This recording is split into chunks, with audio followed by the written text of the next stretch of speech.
switch on the, I'll just check the network.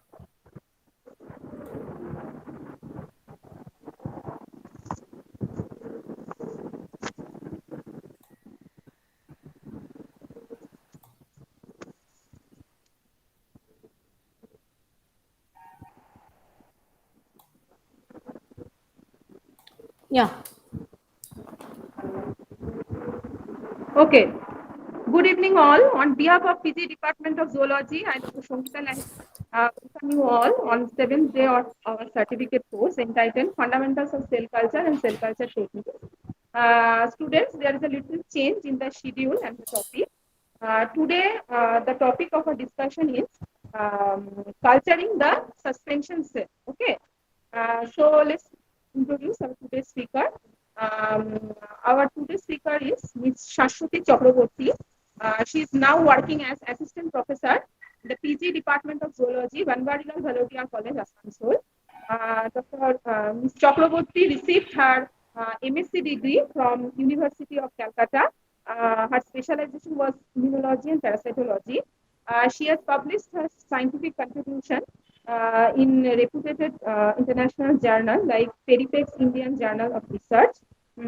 So now, over to you, Ms. Chakraborty. Please unmute yourself and proceed with your presentation. And students, if there is any question, please write down in the chat box of Gmeet, and or you can ask Ms. Chakraborty after the lecture session was over. Okay, over to you.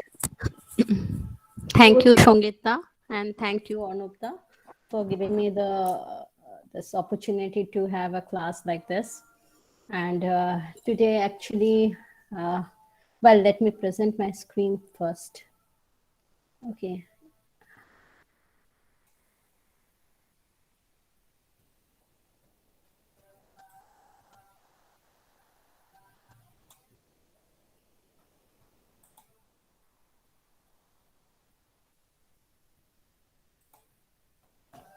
Okay, is my screen visible? Yes, ma'am. Yeah, your screen is visible. Yeah. Please make Okay. it full screen. I would like to request you to make it full screen. Yeah, I have made, just check once, I have made this full screen. Shongita, is Okay. it visible? I have made it full screen. Student, can one of you please respond that you can see the full screen? Yes, ma'am. It is visible full screen. Okay. So I think there is network issue from my side. Okay, please continue. It's not full screen in my side. From my side also. Visible, but it's not full screen. Yeah, from my side too. But I have, see, this is not full. And now I'm making it full actually. Yeah, you should click on this. Yeah. Now I think Now it is will it? be. Yeah, maybe there was a network issue as usual. I think there is network issue. That is why it is not appearing in full screen. Okay, no issue. Please continue with your presentation. Okay, no issue. Is it visible? I mean, is it visible? Yeah. It is clearly visible. Your screen is clearly visible. Okay. As you all know that we have started this value-added course on the cell culture. My topic is actually about subculture and subculture of suspension cell. Now, in the last other lectures that teacher have given you, and you have known that what cell culture is, isn't it? One more thing, Shomita, there is actually echo. If there is an issue in hearing me or something, please do let me know, okay?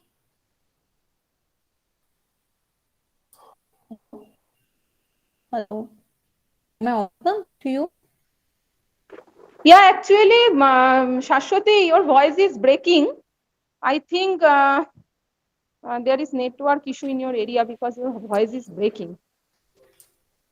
Student, please, one of you, can you hear ma'am's voice clearly? Or did Can you hear me? The voice Ma'am, is it's breaking a breaking. little bit. Then should I try from mobile? I mean, you can try, but I think now from my side your voice is clear. From my side now. Your voice is clear. No, but actually here it is showing full network, so I couldn't make anything out. Means why is it so? Or It's clear, ma'am. okay, now it's clear. Shashwati, you continue. okay. Okay, now let's start with cell culture, a brief idea. So you all of you know that what cell culture is. It is actually growth of cell. It can be plant, it can be animal, and it is a growth of the cell in an artificially man-made or controlled environment. Okay, so why is it so? Means cell culture, we do cell culture with a purpose, with a motive of examining the nature of the cell, the function of the cell, and how we do it. We just collect cell from tissue, from a plant or an animal, means our particular plant or an animal that we are interested in. And what we do, cell can be collected in two ways. Either we can take the cell directly from the plant or the animal, the organism itself, or we can take cell from the cell line. Now, cell line is a preformed cell cultured. Okay, the cell line is something that you have already cultured, and then that particular cell in the cell line exhibits some few particular characters. Okay, so you can collect the cell either directly from the organism, or you can take the cell from the cell line or cell stain. Okay, now what we do, we collect the cell, we let them grow in a medium. Now what medium is? Medium is actually a source which will supply the nutrients, okay, like amino acids, minerals, growth factors, hormones, as well as it will help in the gaseous exchange. And everything we just make an artificial environment where we supply all the necessary things that actually the cell need in order to grow. Okay, so cell culture is nothing but taking a cell from an organism, anyway, either from the organism or from the cell line, and then we just allow it to grow in a controlled environment of our choice, with a motive that we will create something new, we will observe something new in the cell. Okay, now what's the major difference between a normal cell and a transformed cell? Okay, now what normal cell is? Normal cells are cells that we have. That the major difference we observed in normal cell and a transformed cell is that normal cell are anchorage dependent, because they have integrin. We all know they have those cell molecules, contact molecules, that makes them anchorage dependent. And another is they exhibit contact inhibition. Contact inhibition is the character which the cell exhibits. Means if a cell comes in contact with another cell, then the cell will stop growing.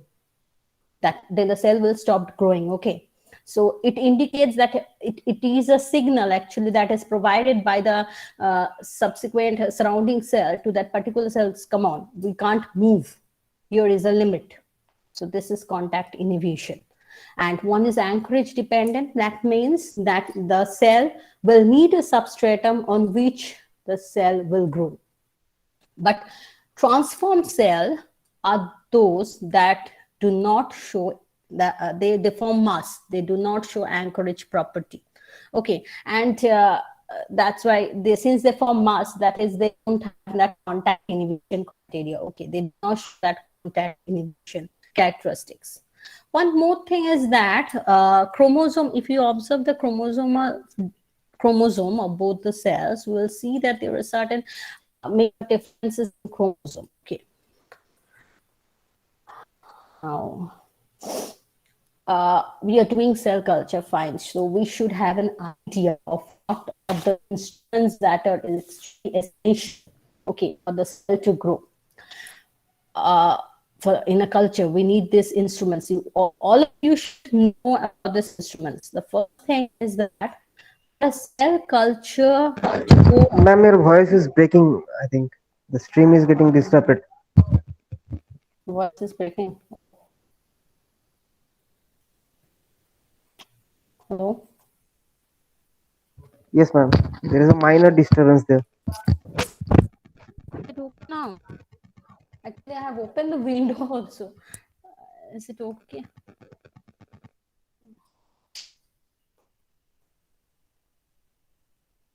Am I audible?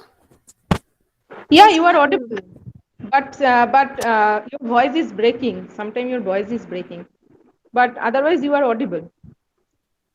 That must be due to this network. I have no other option actually. Okay, will I go slow? Will I go slow? Will it be appropriate if I go slow?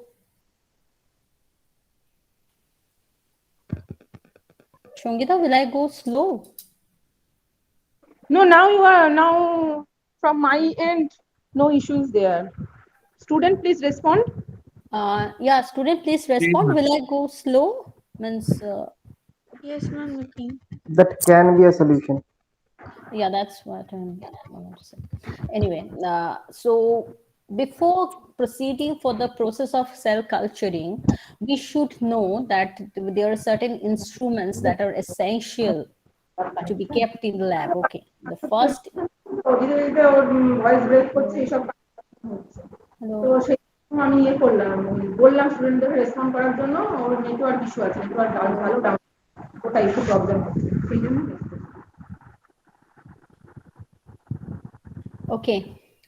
The first is that, can you see the screen? Students, can you see the screen? Yes, Yes, ma'am. Ma'am, ma'am. we are still on the first slide. Yeah. On the first,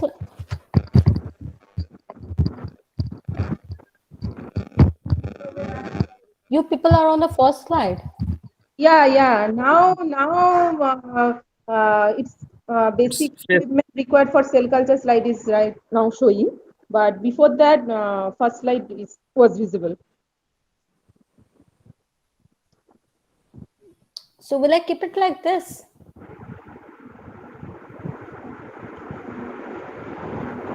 Will I keep it like this? Yeah. Yes, ma'am. Yes, ma'am. No problem. Okay. Okay. So some is what I was talking about equipments. Okay. So the most important equipment that we need in the cell culture lab is a laminar flow hood. Okay. Now, what is a laminar flow hood? A laminar, can you see the actually in a cell culture lab, you will find a big Almira sort of a cabinet. Okay. That has got walls bounded on its three side and a flow of here in front of you. Means you have to do everything, whatever is essential for the culture to proceed. You have to do all your proceedings inside that laminar flow hood. Okay, what does it do? It has got a downward airflow, okay, that actually acts as an invisible screen. And what does it do? It actually reduces this airflow actually reduces the chance of contamination, airborne contamination. Okay, so whatever, and it is a sterilized cabinet, so whatever you do, whatever work you do, you will be doing inside this laminar flow hood. Okay, and it is a crucial instrument. Another thing we'll see is an incubator. What does incubator do? We all know it's a temperature regulating instrument. Incubator always controls the humidity, the temperature of the lab, of the cell, because you have to cultivate the cell at a particular temperature. For example, if you're cultivating or if you're culturing mammalian cell, then you have to keep the optimum temperature near about 37 to 35 to 37 degrees centigrade. So you have to maintain the temperature of specific for that cell. Okay. Another thing we'll see is an inverted microscope. Now it's not a normal microscope. It is actually an inverted microscope where you will have the objectives on a low petri dish.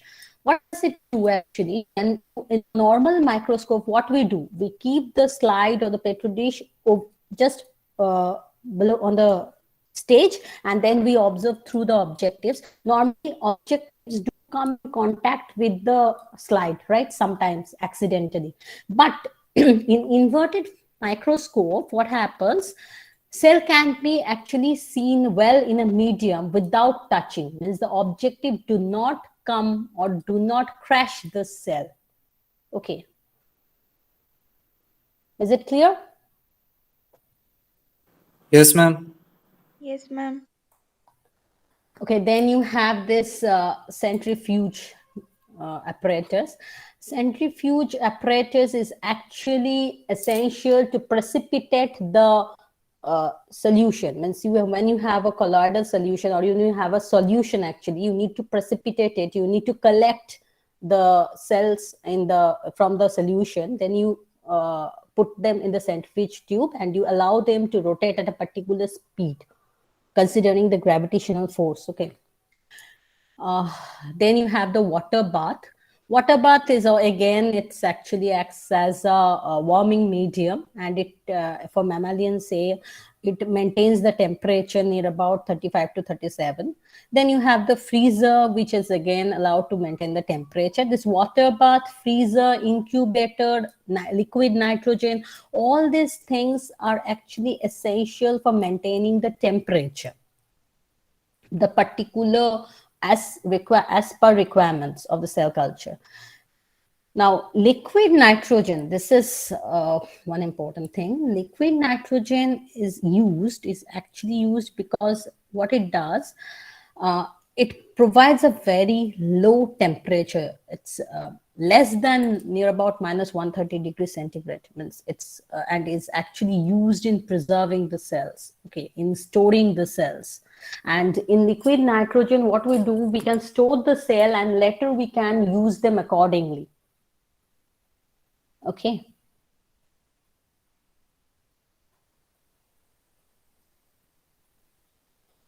Then we have got this hemocytometer. This is one of the important thing. This is actually a counting device. It actually counts how many, the amount of cell that is present in a medium that has been grown. It acts as a limiting device. Means it is always used to count the number of cells that are grown in a culture along with the viability of the cells.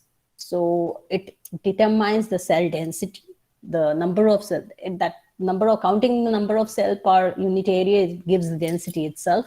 So it determines the cell density, it helps in the cell counting, and ultimately it is an indicator. It gives the indication that whether it need to be subcultured or not. Okay. Then you have the pipettes. Now, pipettes are essential for transferring the solution from one flux to another. And note this thing, this pipette should be sterilized. Okay. You should keep a bunch of sterilized pipette handy. Then you have the specially treated cell cultured vessels or flux. For suspension culture, you need this thing, this flux, and it can be stirred flux. We will go into detail later on. And for anchorage, normal adherent culture, you have this specially treated flux. Okay.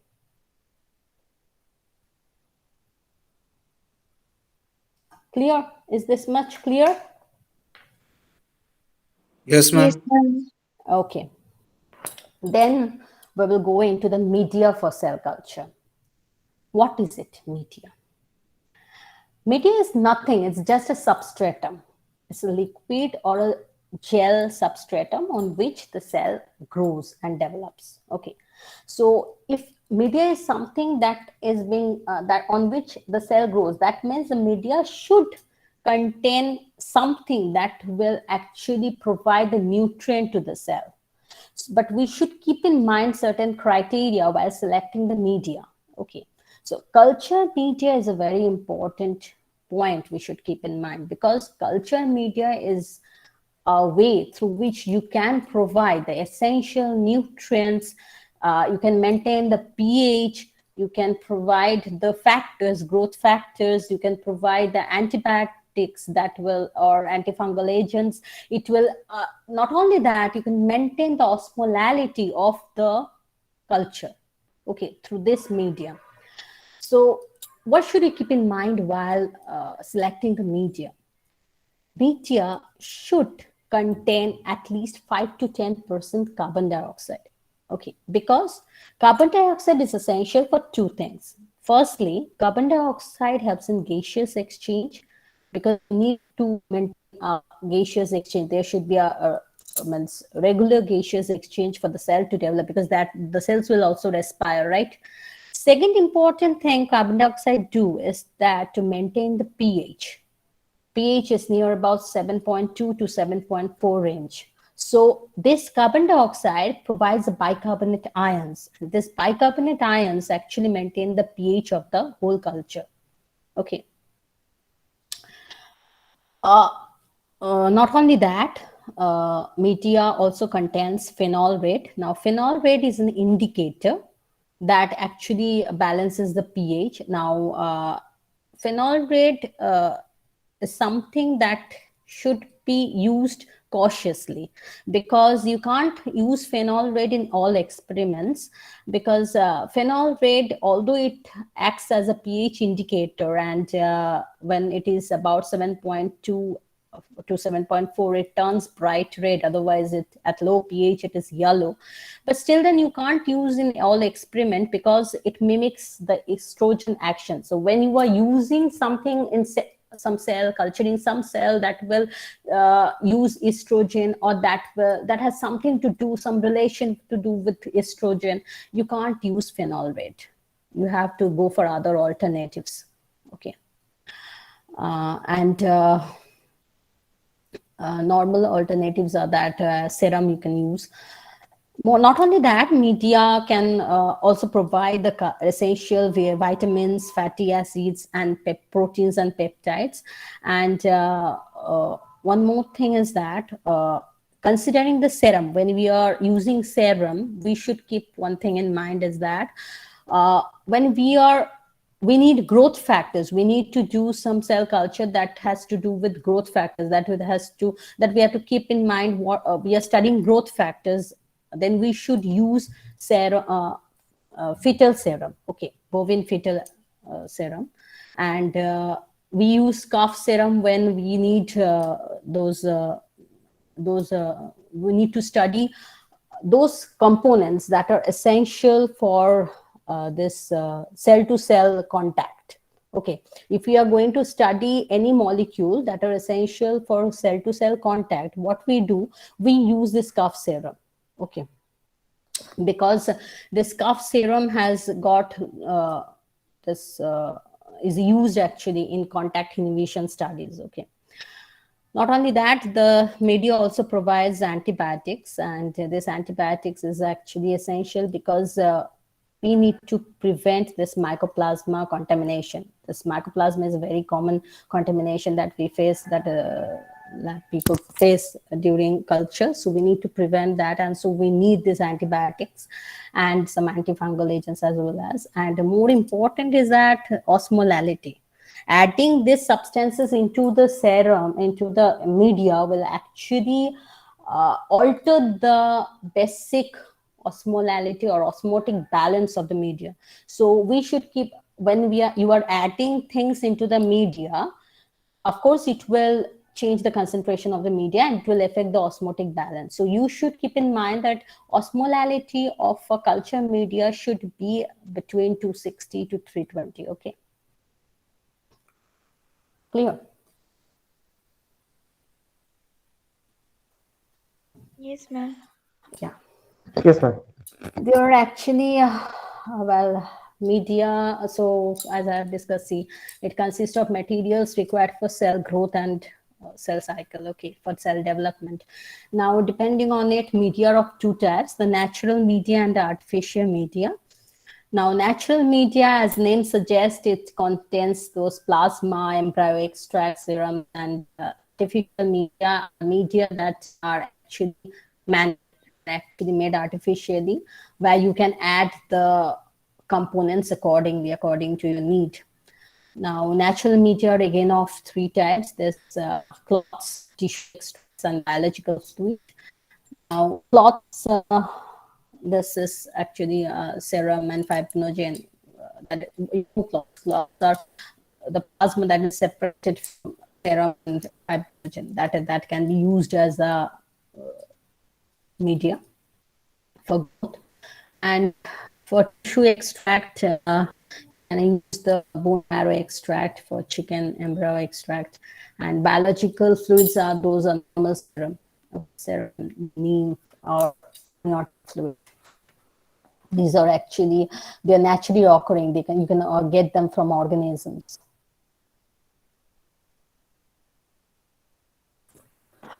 Okay, synthetic media.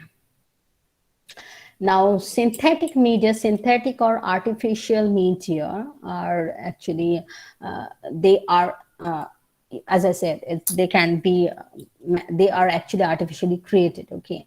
And they are actually supplemented by other components that we add, okay? Now, synthetic media can be this bovine serum containing media like bovine serum. Now, bovine serum is that, why do you use bovine serum actually? Bovine serum because they contain a lot of growth factors, okay? And they provide a lot of nutrients also. And not only that, they are in low cost, cost effective, and they help in binding and neutralizing the toxic things that are formed, toxic moieties sometimes. So for this low cost and this lot of growth factors are there, that's where you can use bovine serum. That is serum containing media. We have bovine serum. Then we have this serum-free media. Now, serum-free media are media such as this albumin or beta globulin. Why now beta globulin? This beta globulin or albumin, these are actually used in immunological studies, okay?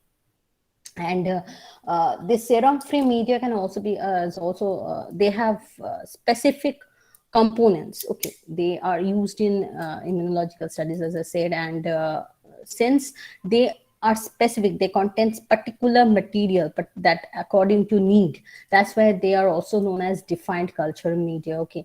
And since they are specific, so as a result, they will also support specific cell culture. For example, they are used in stem cell culture. Okay, then we have this xeno-free media. This is the human source, such as human serum. This is not that much of use. Then we have protein-free media. Protein-free media, as the name suggests, that means it do not contain any protein. Okay, so since now protein-free media means it do not have any protein. So it is used in experiments where we need to study a particular protein. If a media do not show any protein or do not contain any protein, that means we can, in order to study the functionality or property or action of a particular protein or growth of function of particular protein, we can use this protein-free media. Okay, because this means since it is protein free, so it promotes protein expression, okay, and downstream regulation of certain gene can be observed in this using this media. Okay, then we have this chemically defined media. These are just tissue extracts and they're highly purified this components and are used in recombinant technology. Okay, this chemically defined media is something you are actually using according in high experiments, high order experiments like recombination studies, or in observing particular protein expression, and so it's totally artificially made actually. Okay, clear? Yes, ma'am. Yes, ma'am. Shashwati, now you are clearly visible. No network issues there. Yeah, You are that's why I'm repeatedly asking, is it clear or not? Because I can't make it out whether I'm audible or not. okay. Please Okay, continue. thank you. Okay, thank you so much. Thank you so much. Thank you.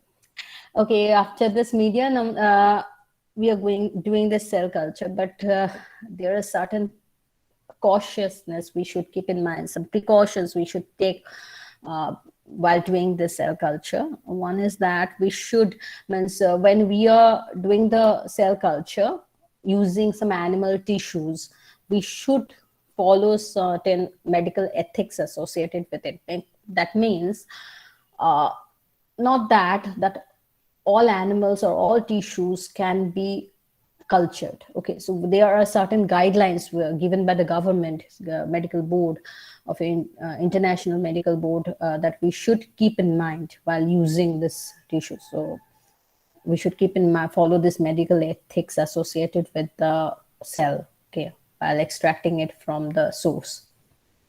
The second thing is that we should, while extracting the cell from a particular tissue, we should know whether they're infection free or not. Okay, because suppose you want to study a particular cell for a particular purpose, for a particular action, and you are taking a cell, you don't know that whether that cell is already defective or already contaminated.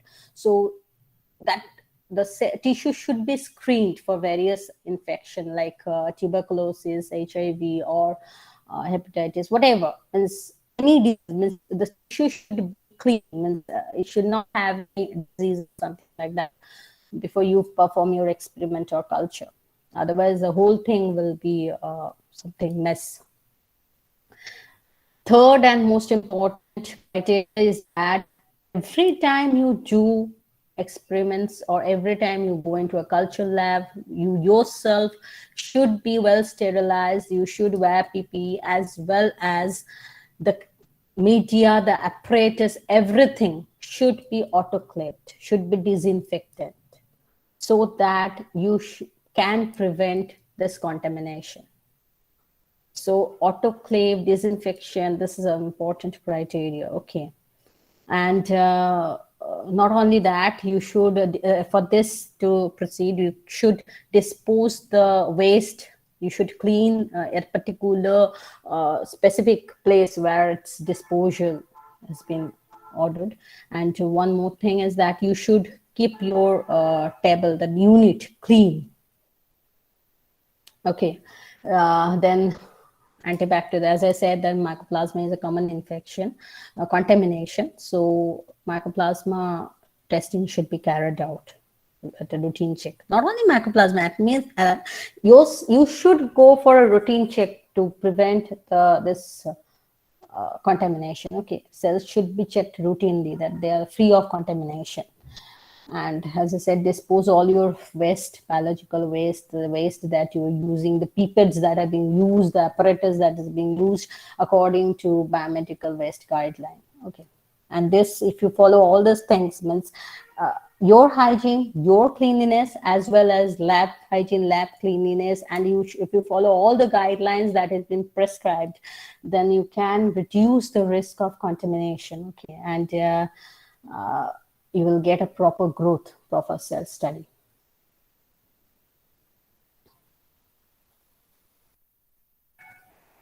Okay. Now, after all this, these are all about introduction of what cell culture is, the media and everything. We should go into detail now. Now, we know what cell culture is, right? And then we should know how many types of cell cultures are there. Well, the first is a primary cell culture. Okay, primary cell culture is that primary means the first degree, means the cell that has been isolated directly from the organism. Okay, and you are isolating the cell from a tissue and you are plating it for the first time. Okay, you are putting it, you are studying it, you are culturing it for the first time.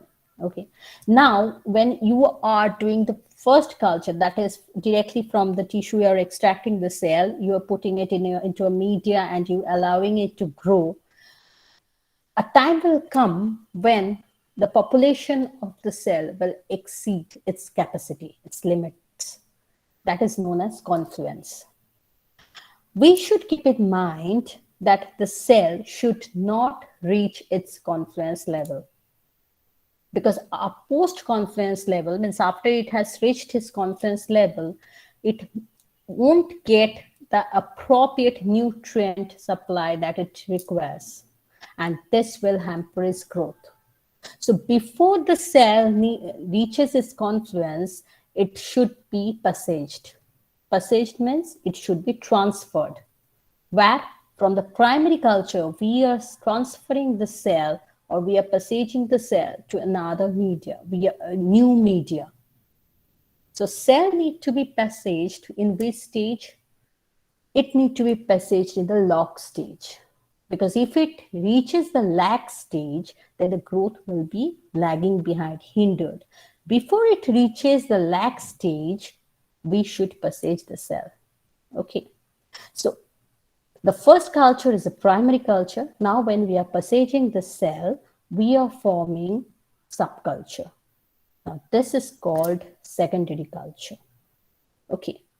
Now, when we are doing this subculture repeatedly, we are actually wanting to study. See, when you are collecting a cell from a tissue, there are so many proteins that will be exhibited, right? But you need to study, say, for example, you want to study a particular function of a particular protein. What you will do? You will first put it into a primary culture. There is a lot of protein. You need a particular protein to study. You are again culturing it. You are subculturing it. On the subculture or secondary culture, you will observe. You will extract the particular the cell that you will provide a medium that will be specific for the particular protein exhibition. Okay. Then you're creating a cell line. That means after secondary culture, you are forming or obtaining a cell that has got that are specific, and you are specific for a particular protein or a particular it can be protein, it can be any substance that you want to study. Okay, and what's your motive is that you are precising you are concentrating your cell, you are extracting the particular cell that you want. Okay, out of the many. So then you form the cell line, and cell line is actually formed after continuous passaging. Okay, clear? Now cell line actually are of two types. They are finite as well as infinite. Okay, we'll go into detail of the cell line, but before that, let me make you clear this what primary cell culture is. You know what primary cell culture is. So extracting the cell from the tissue and then plating it for the first time. We have got the primary cell culture. Primary cell culture are of two types. One is adherent cell culture, another is suspension cell culture. Now, what is actually adherent cell culture? See, adherent cell culture, adherent, that means they need something to adhere to. They need an anchorage. They need a substratum on which they will adhere to. Okay, so it has been found that majority of the cell that we obtain from the primary culture, majority of our body cells are actually undergo adherent cell culture because they need substratum to grow. But certain cells, those who are non-adhesive, for example, the blood cells, RBC, WBC, hematopoietic cells, these are not adherent, right? They're in suspension. In blood, we have got cells that flow, that do not adhere or sticks to any substrata. So for these cells to be cultured, we need the suspension cell culture. But otherwise, we go for adherent cell culture. Now, this adherent cell culture, they need this passaging. Okay. Now, passaging is essential for all the cell cultures because otherwise the cell will die. But for adherent cell culture, it is they need a particular, means when they reach the cell, when they come in contact with each other, they exhibit this contact inhibition, and then we need to passage. So they need this periodic passaging. Okay. And how we will understand that whether they have come in contact with one another or not, whether they need to be passaged or not. We will calculate it by hemocytometer, the cell density, as well as we'll observe it under inverted microscope. Okay. But it was for suspension cell, it is easy to passage because you can remove suspension, means it is in flux and it's a liquid state and you can remove it easily. But for passaging this adherent cell, it is a bit cumbersome because since they are adhered to the plate, so we need to treat them enzymatically to dislodge them from the plate. For example, you need to go for the trypsin digestion, and then when you are providing trypsin, again you have to remove this trypsin after you have dislodged them from the plate.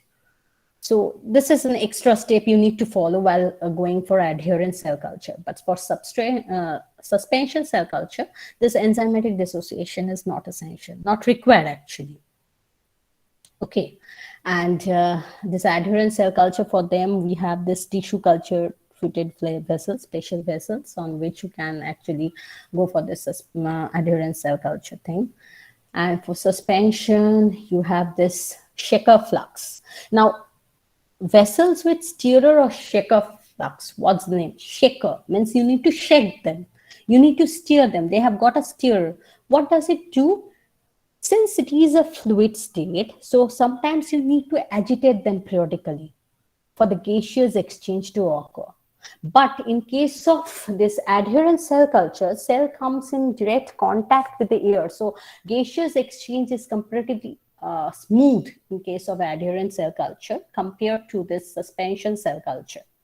Okay, and as I said, that how can you understand that whether it has reached its confluence stage or not?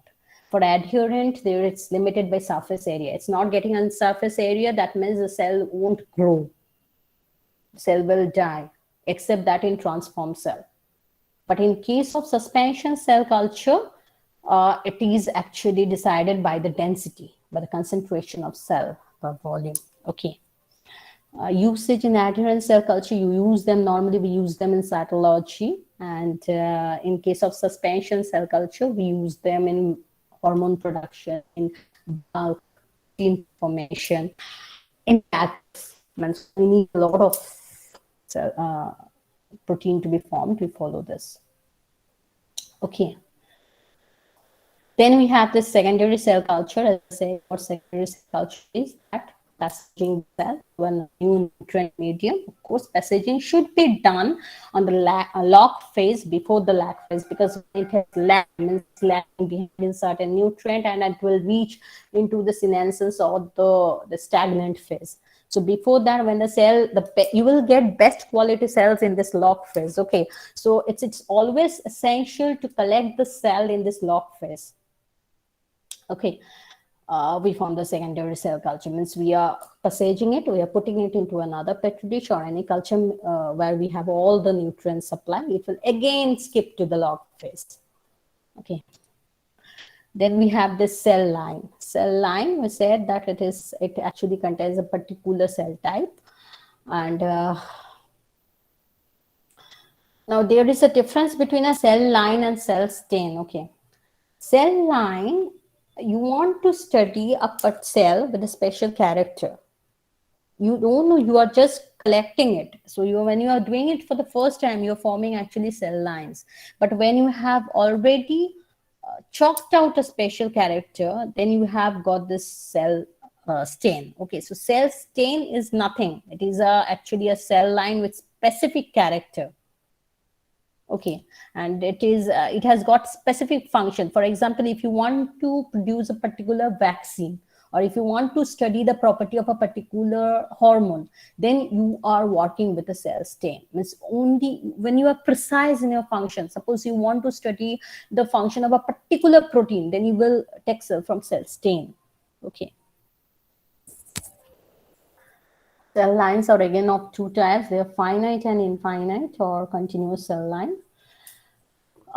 Finite and infinite, as the name suggests, finite means the lifespan is limited, restrained, whereas infinite, it is a continuous cell line. Why continuous? Because you have been provided with certain characters, certain components that will actually cause immortal transformation and growth. Okay. So, of course, when the cell has this limited lifespan, that means the growth rate will be slow. Okay, slow means it's comparatively slow compared to that of infinite. Infinite cell line will actually bears majority of the character like a transformed cell, like a cancerous cell. Okay. With everything, the major criteria you should keep in mind while studying infinite cell line is that we are making them immortal. Okay. Of course, the nutrient requirement in finite will be as normal cell, that is high, whereas in case of infinite, it will comparatively low. When you are studying a particular protein in a medium or in a cell that actually like it is in the organism itself, that means you have retaining all the characters of a normal cell, retaining all the parental attributes, then we go for finite cell line. Now when we are we want to study a particular protein, what we do, we go for infinite cell line. Means in case of infinite cell line, you will study the deviation of that particular protein. What does it do if it is not like that? So in that case, in case of infinite cell line, they do not have those parental attributes. Okay, but in case of a finite cell line, it's a cell culture. It's a cell that exhibits every character that is actually in the mother cell, original cell, parental cell. Okay. Of course, infinite cell line are being marked by this chromosomal, antigenic, and enzymatic markers, because majorly infinite cell line are formed due to this chromosomal deviations. Okay. So passage number is also more than 16 in case of infinite, which is comparatively less. 20 after 20 to 50 passages, cell don't survive at all actually. In case of finite, usage is for normal cell functioning testing, and in case of infinite, it's for particular function. It's when you want to study a particular protein, the complexity of action of a particular protein, then you will go for infinite cell line. Clear? Shashwati, can you hear me? Yeah. Sorry to interrupt you. Can we take a break for 10 to 15 minutes? Yeah. No issue. Of course. Yeah. Okay, students. We'll break for 15 minutes. We'll get back at 6:05. Okay. Thank you, Shashwati. Thank you.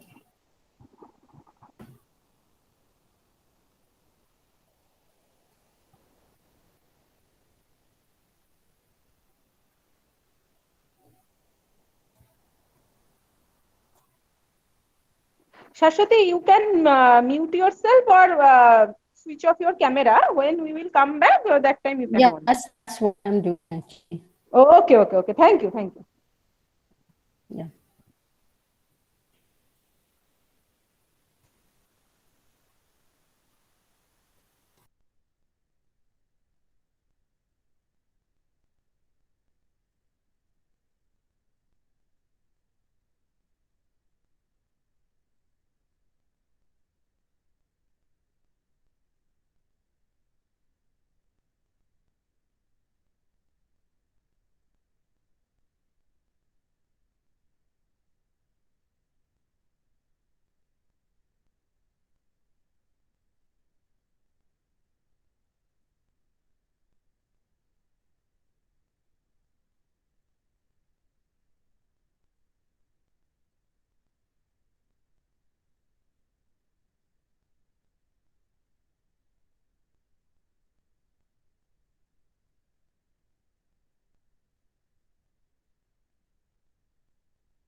Welcome back, everyone. Can you hear me? Am I audible? Yes, ma'am. Okay, Shashwati, can you hear me? Are you available? Shashwati Chakraborty. Shashwati, can you hear me? Okay, we will wait for another 2 minutes. Ma'am will come and we will start then our second session of our lecture. Okay.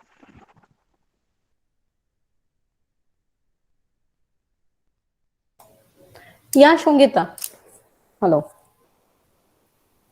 Am I audible? Yes, ma'am. Am I audible now? Shongita, you are not audible to me. Yeah, actually I am muted mode. Yeah, welcome back, Shashwati. Students, Yeah. now it's time to hear from Shashwati again.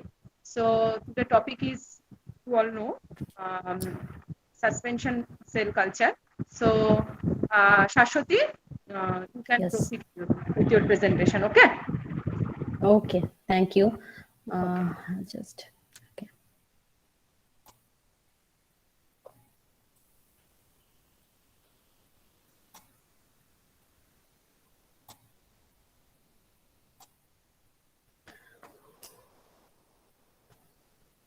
Yeah. Is it audible now and visible? My screen is visible.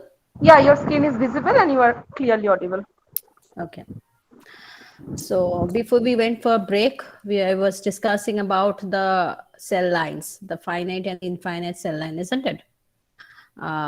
Then that I was actually explaining you people about the growth curve, means when we need to subculture. So I thought of explaining it through a graph. What happens when we go for a culture? We are allowing every nutrient for the cell to grow and develop until it reaches a phase when there will be a limiting stage when the cell will stop growing due to the lack of nutrient and accumulation of toxic products. So all cells do follow a graph. If we they follow a systematic way of growing, and if we plot them, we get a graph that is called sigmoid growth curve. If you go into detail about the curve, it's the first phase is the lag phase here. The lag phase is a slowly growing phase, and then when it has got all the nutrients, it goes into an exponential phase. Means here, the phase is actually the exponential phase or the log phase where the cell grows rapidly because it has got all the nutrients. Until and unless one of the factors that we are providing from outside becomes limiting, or it faces any feedback inhibition from the products that it secretes, okay, then it reaches the stationary phase. And if it is not subcultured, or if it is not passage, then it will Hello. Someone of you is in unmuted mode. Please mute yourself because lecture is going on. Why are you in unmuted mode? Please mute yourself. It's a humble request. Each and every student, please mute your microphone right now. Okay. Sorry for the disturbance. Shashwati, please continue. Yeah. So until and unless it reaches it faces any of the limiting factors, and when it faces a limiting factors, it will go into a stationary phase. After that, it will go into senescence and death. So it is essential to remove the cell before it reaches this stationary phase. So we are extracting the cell when it is in the exponential phase or the log phase. Okay. Clear. And now removing the cell from the primary culture is called subculture, and putting them into another culture with new nutrient medium, when it again jump back, the secondary culture. So we'll go into detail about what subculture is. Subculture is also known as passaging, as I was telling repeatedly, or cell splitting.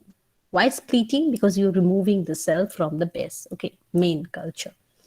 It means removal from the medium and transferring of the cell from the previous medium into a new medium which has got all the components that are essential for the cell growth. Okay, until it forms a cell line. Okay. Now, when we are doing it in the log phase. Okay. When we do the subculture, we do subculture in case of adherent culture when all the available space, since there is a contact innovation thing in this case, adherent culture. So when all the available space is used up, then we go for the subculture in case of adherent culture.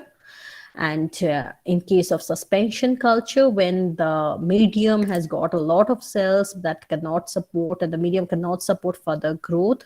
So when the density of the cell increases in the medium, cell proliferation reduces until before it creases entirely, we need to remove it. So in case of suspension culture, we are doing it when there is a lot of cell density increases.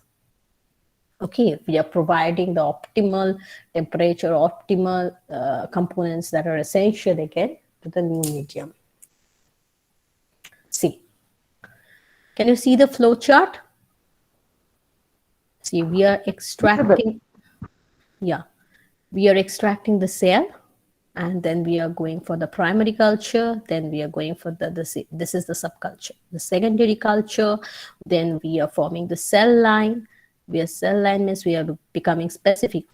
Here is the finite, infinite. That is when it is a mortal normal study, we are going for the finite cell line. When it is for studying some particular protein, or we need to grow more than we need to study a detail, then we go for infinite cell line. Then this is immortalization, transform cell line. Okay, clear? This is the chart. See, here is the seeding, primary culture, then we have the cell line, subsequent subcultures, and then the continuous. See, here is the seeding, the second seeding. This we are removing it and putting it into a new media. That's why it's being transformed. Here is a cell line. Okay, we will be studying with this cell, because otherwise normal cell will face this senescence and death.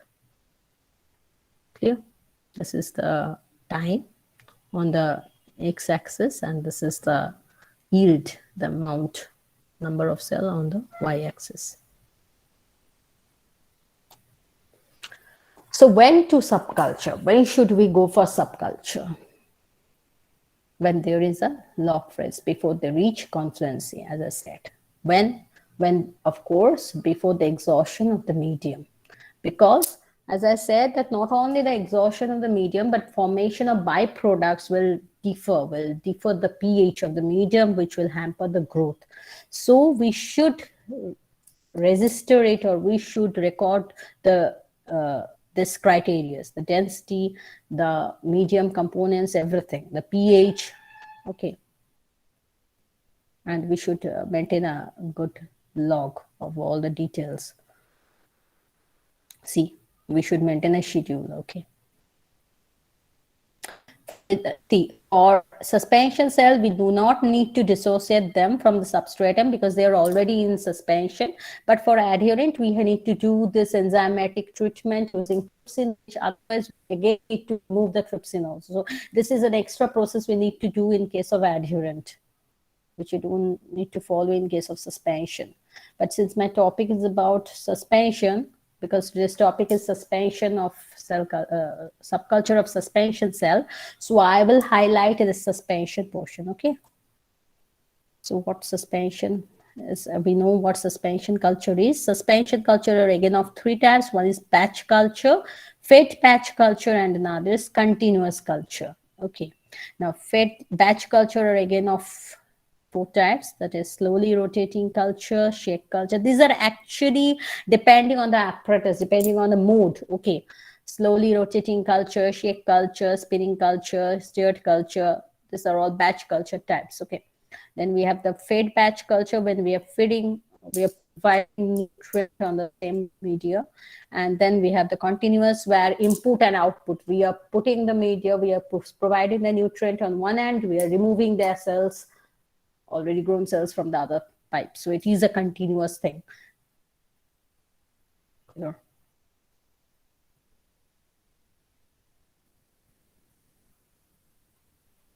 Okay. So what batch culture is? Batch means a lot, a fixed amount. So it is a cell culture. When batch culture is actually is a closed system. Okay, closed system culture, when you are putting everything, all the nutrients, everything in a fixed volume, your container, you are putting everything, and you are allowing the cell to grow. Okay, so the cell will grow. You are not, before the start of the process, you are putting everything in the culture system. Okay, so it's a closed system culture, and there is no extra feeding from beginning till end. Only first time you are putting the cells into the culture, you are providing all the nutrients that are essential, all the important things that are essential. You are putting one at a time only. So there won't be a second feed, third feed, or anything. The first time feed will be there. Everything you need to put all at a time, and then you have to close it until and unless the environment becomes limiting. Because when the environment will become limiting, then the growth will increase. So until then, the culture is known as batch culture. This is a batch culture. Okay, so it's a fixed volume. The criteria is that the volume should be fixed, and you have to put everything all at a time. Okay, and they are actually grown in this 200 to 250 ml flux, and the cells do follow the sigmoid graph.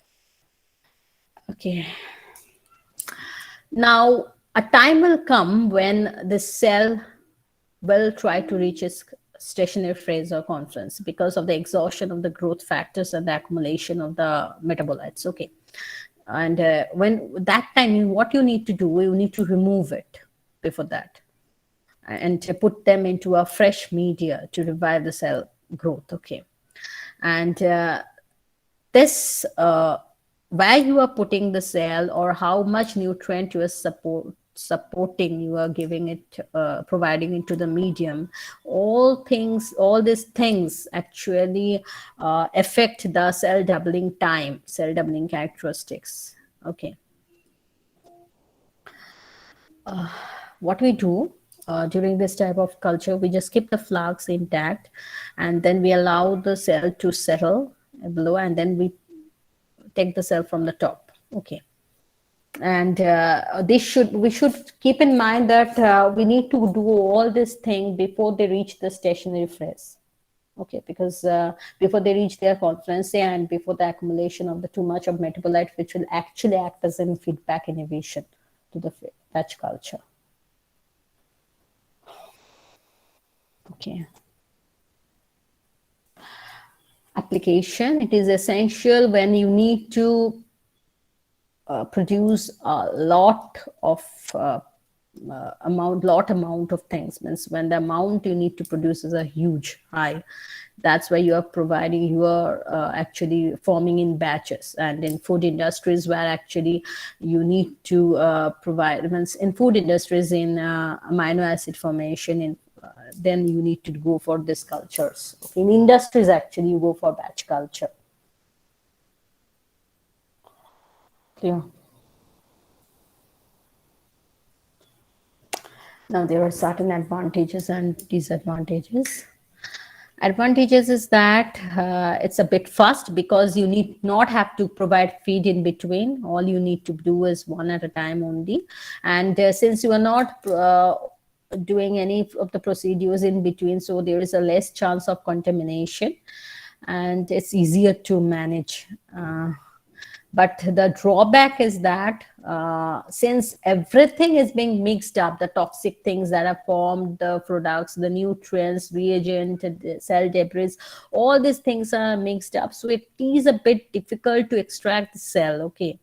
And this buildup of toxic will also give rise to this microbes infection, contamination. So chance of contamination, on the other hand, is there. Although the less chance of contamination is due to that you need not have to provide, you need not have to open the culture, and that actually saves it from contamination. But otherwise, due to this nutrient consumption and waste build-up, microbes are actually exposed to a different pH, and these actually hamper the cell growth. Okay.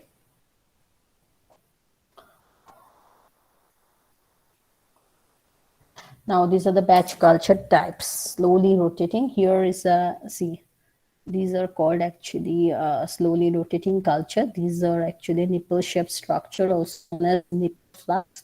You're putting everything. Can you see the image? Yes, ma'am.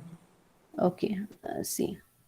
This is actually a flux, specially designed flux with, see, 8 projections are there, nipple-like projection, where you are putting all the things, and you are actually loading this into a circular disc, and you're allowing them to rotate at about 1 to 2 rotation per minute. Okay, and this flux are actually being buttered regularly with this movement. This rotation will actually, see, here is a medium.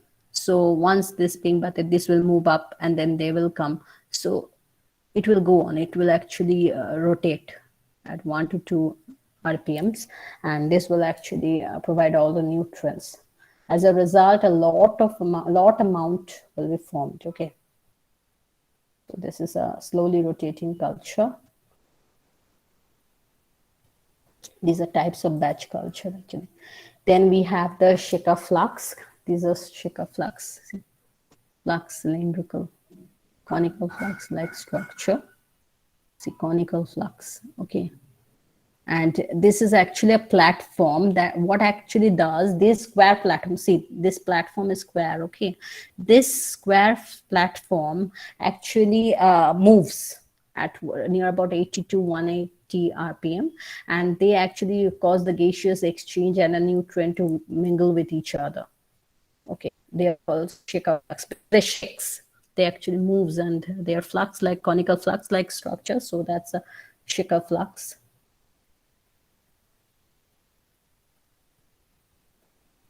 Then we have the spinning cultures. These actually spins. Okay, these are large. It's actually like a bottle. Okay, like a 10-liter, you can say Bisleri bottle like that, that actually rotates and are inclined at about 45-degree angle.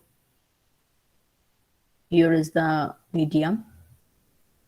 So these are all types of batch culture. The main motto of batch culture is to provide a huge amount, form a huge amount of cell, okay, in one culture, and therefore it's industrial use actually. Then we have this stirred flux. Stirred flux, you can see, can you see this white thing? This actually acts as a stirrer. Okay. This thing allows in gaseous exchange. You need to stir it. And again, all these things are same. Moreover, the function principle is same. This is a magnetic stirrer, okay, and they rotate at about 250 to 600 RPM. Okay, it's just like a round bottom flux.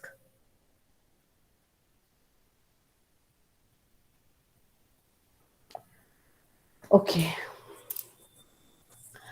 Then we have this fed batch. First is batch, then we have this fed batch. Now, see, in batch culture, there is a chance that the nutrient may become a limiting factor unless and until they are provided externally. Now, in fed batch, that's why batch culture is called a closed system. But in fed batch, what happens? You are providing the nutrient continuously at a regular interval. So that means fed batch. You're just feeding. You're providing the nutrient. That's why fed batch, providing the food to the new batch suspension culture. So it's a partly open system. Okay. And this actually allows in high productivity. Okay. And how we do it, we just supply the substrate through a pump bottle. You can set a time. You can do this. Feeding can be done manually as well as automatically. You need to set the timer on which you need to feed. So this actually increases the productivity, and that prevent that limiting factor due to nutrient loss or nutrient lag. Now, this is a continuous culture. in continuous culture, I said that in one hand you are providing the nutrient and you are removing the cells from the other hand. So this will actually prevent toxification due to the leftover which we face in batch culture. This continuous culture is a very good thing. Means in this culture, fresh medium is being continuously added from one side, and then in order to avoid the clumping cells are also removed continuously from the other side. So input and output are going on continuously. So it is actually you can say open system. Okay.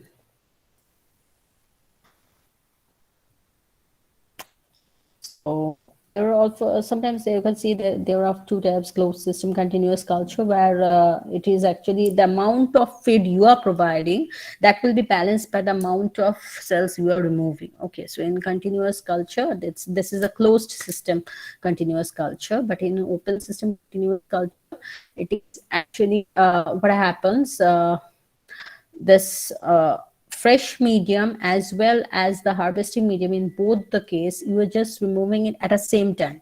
In case of closed system, you are actually adding the fresh media and is being balanced by the removal of the old media. But in case of open system, you are just giving a flow. Okay, it is being harvesting at the same time. Okay.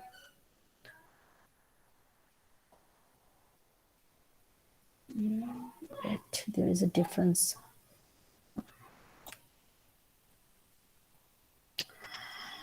Well, advantages is that in continuous culture, it provides maximum productivity, of course, because it's a continuous process doesn't stop. And it is less time consuming, and this for batch culture. One more thing you should know, that in batch culture, study of metabolic process is tough. It's not done, because normally what happens when we are studying metabolic processes, the product that is formed in the next step actually acts as a feedback inhibition. Okay, that's why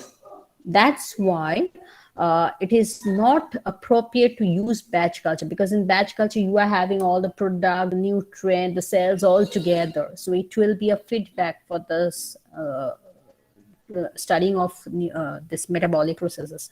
But in case of formation of metabolic products, in case of continuous culture, they provide a steady state for metabolic studies, because on one way you are adding it, another way you're removing it. So there is no chance that the product formed will hamper the reaction, the steps of the next process. Okay, clear? Now there is a difference means disadvantage is also there, because you need to maintain the population density. You need to keep an eye on the population density for a long time. So you need to regulate. You need to have a controlled observation. You need to keep a good observation on the process. Okay, it's not like that you have put everything and then you can go for a rest. You need to keep an eye on all the steps. Okay.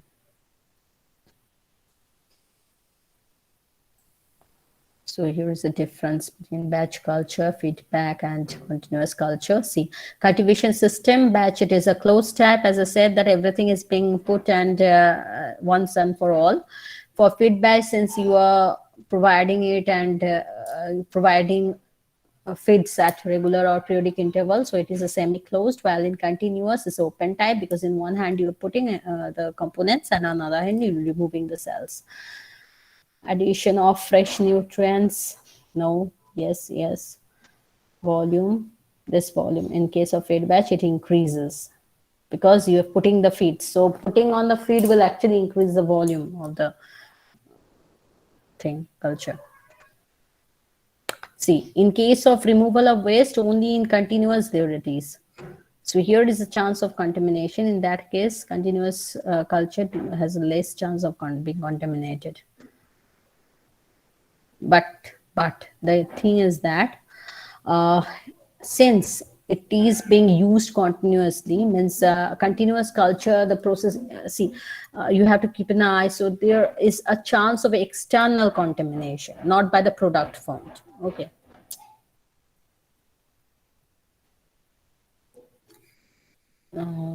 Product yield is high in case of continuous, while in case of batch it is low.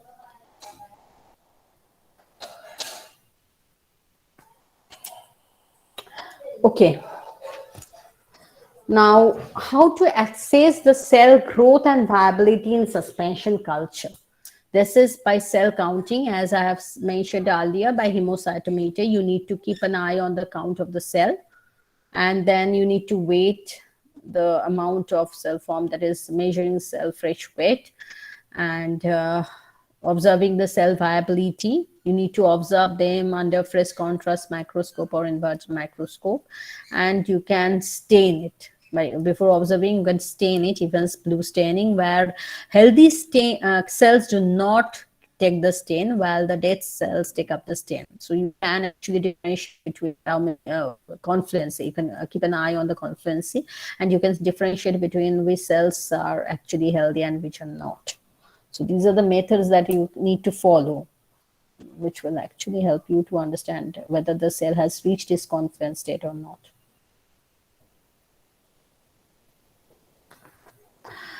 Now we are coming to the conclusion of this discussion, subculture of suspension cells. Now, suspension cell subculturing is quite easier than that of adherent cell subculturing, because you need not have to use the enzyme for detaching them from the substrate, and that means enzymatic treatment can be avoided. Okay, and so therefore the process is faster and less traumatic for the cells compared to that of the adherent one. And but for subculturing, you need to replace the growth medium. Of course, for any culture you need to replace the growth medium, and keep an eye on the viability of the cell, because if you need to remove the cell for subculture, you need to remove them before they reach the confluence state. Okay.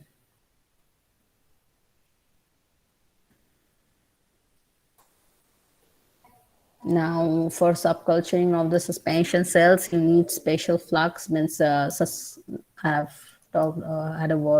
had discussed already before that.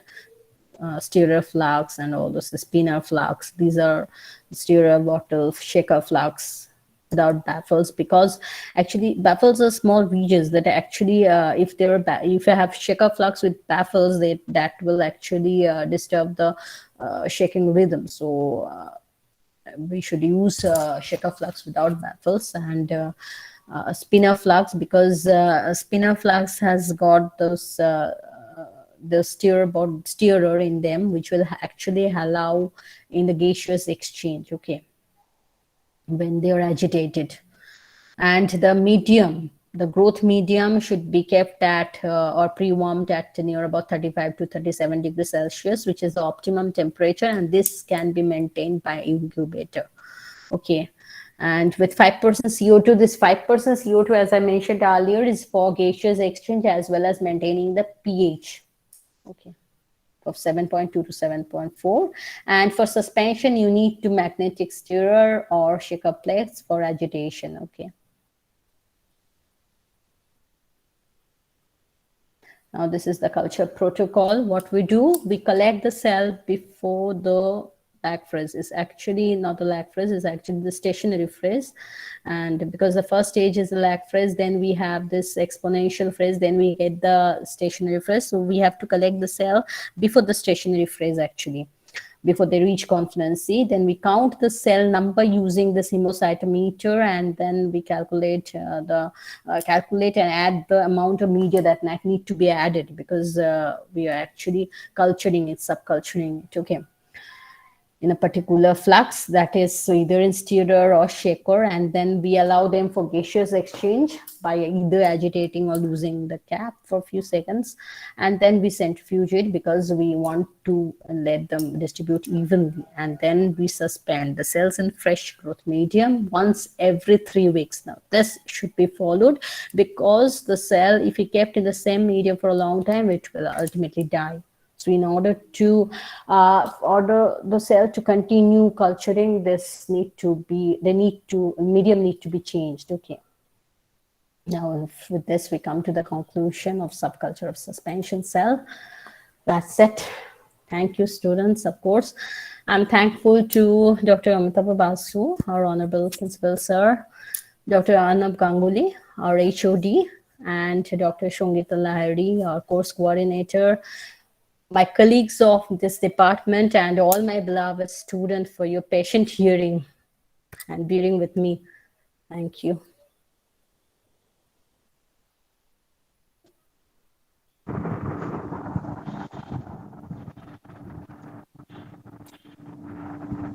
Hello, Hello?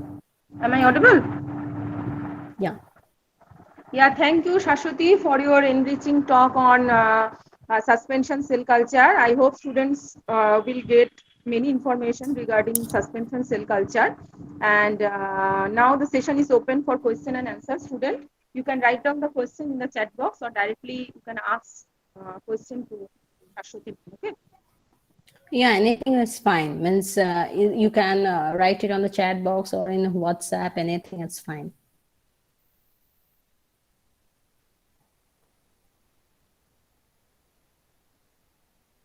Actually, I'm closing my video because of this data problem. Okay, so I'm turning off my camera, but I'm here. I'm already here, so I'm just actually when you turned off your video, that time your audio quality got better. Yeah. That's what I also felt. Yeah. Student, any question from student? Any question from any student? Please ask, ma'am.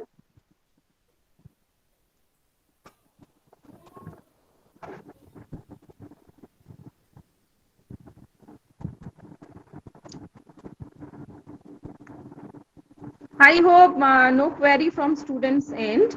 So again, thank you, Shashwati, for your lecture. One question. Yeah, one question from Shambhavi Mukherjee. Ma'am, then which cell line is more beneficial? For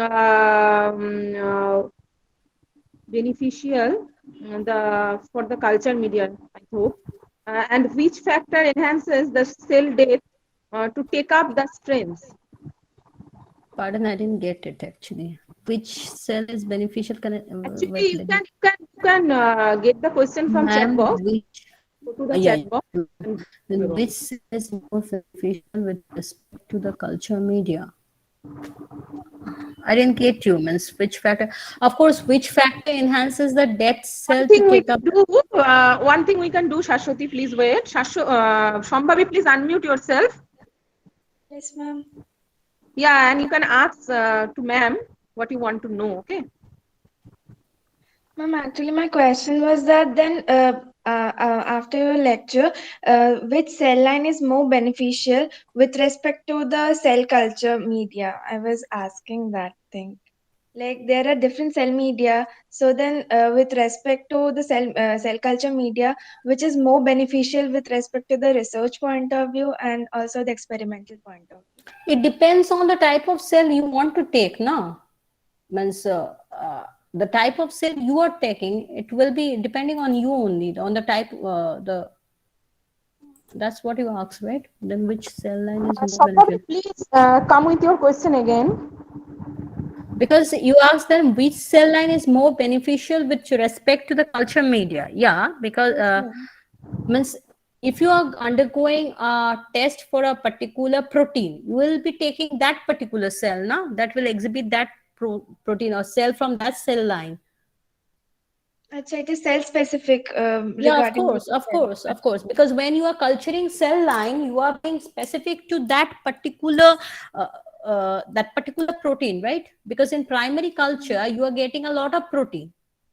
Say, for example, if you want to study the function of a particular protein. So in cell line, what you are doing, you are being specific to that particular protein. So it depends on the particular protein that you are interested in. Okay, ma'am. And Ma'am, depending and you on have- that, you are providing the culture media. Means you are depending on that, you are providing the nutrients in the culture media, or the factors in the culture media. Acha. And ma'am, one more is that you have told that the dead cell keep up the stains rather than the lives during staining process. The dead, if we have to differentiate between dead and live cells, so Yeah. which Yes. factor Yes. enhances like to take those color in the dead cell? Like, is there any protein or any cell layer which is enhancing that, enhancing the process to take the Exactly. stains? Exactly. The thing is that in a live cell, there are certain molecules that are exhibited externally. Okay. Now, when we are providing that particular stain, okay, we provide the stain depending on the exhibition of that particular molecule. Now, suppose a dead cell do not exhibit a particular molecule. Actually, it again depends on the type of cell you are studying, because the particular molecule depends on the specificity of the cell, and depending on the specificity of the cell, we are providing the stain. Okay. So when a cell do not exhibit, suppose a dead cell exhibits a particular suppose a protein is there that is exhibited in a live cell, but after it dies, it do not exhibit that particular protein. So when you are staining the cell in that particular stain, which will be actually taken up by that particular protein, it will exhibit, the live cell will exhibit, will take up the stain and it will show. Otherwise, the dead cell that won't exhibit the protein, that won't take up the stain and it will remain unstained. In that way, you can differentiate. So the stain as well as the cell, actually, all this thing depends on the particular character. Means, it's very specific, actually. Protein, like cell specific protein. Exactly, cell specific protein, because you are staining a particular cell depending. Suppose if you want to stain the nucleus, you will provide that stain which nucleus will take, right? Depending on cytoplasm, it will provide that stain that cytoplasm will take. So when you are staining a cell, it will be depending on that particular protein that exhibits on the externally, is exhibited externally. Okay, ma'am. Is it clear? Shambhavi, is it clear? Yes, ma'am, it is.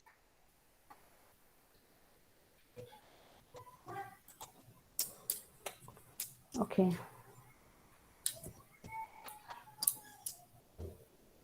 So, I hope no more there. So now we are at the end of the session. So we'll meet tomorrow at the same platform. So okay. that's for today. Thank you all.